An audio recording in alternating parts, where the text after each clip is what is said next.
Hi there everyone. So today we are gonna solve our first lab, that is reflected XSS into HTML context with Nothing Encoded, provided by the Portswigger Academy.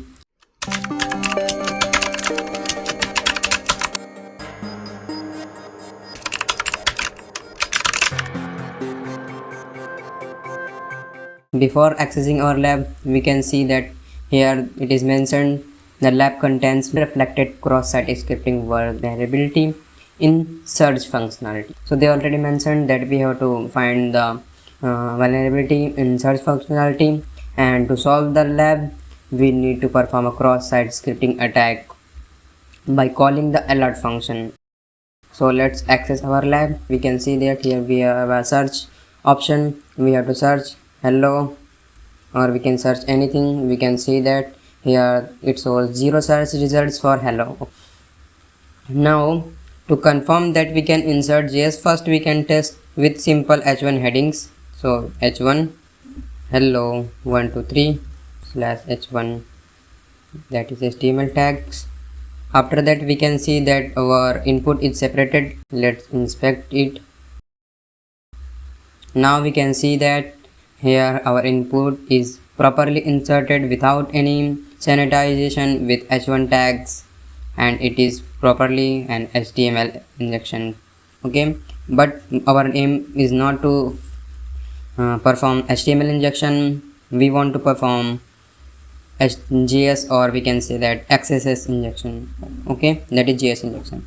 So we'll be writing, as we can see that here our HTML code is properly working, so we can insert script tag now. Or also I want to mention that here our context is HTML. Okay, so or is into HTML because it is between the HTML tags. So context is very important for crafting payloads. Now we can call alert.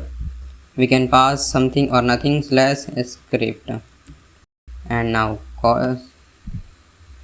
we can see that alert is popped up in our screen. Okay, to confirm that the XSS is in the provided domain, we can confirm it with the help of document.domain or window.origin.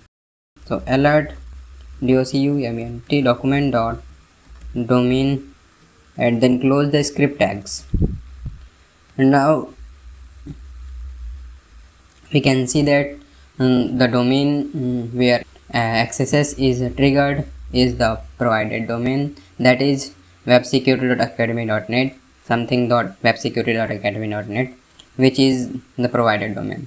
So why I did this step?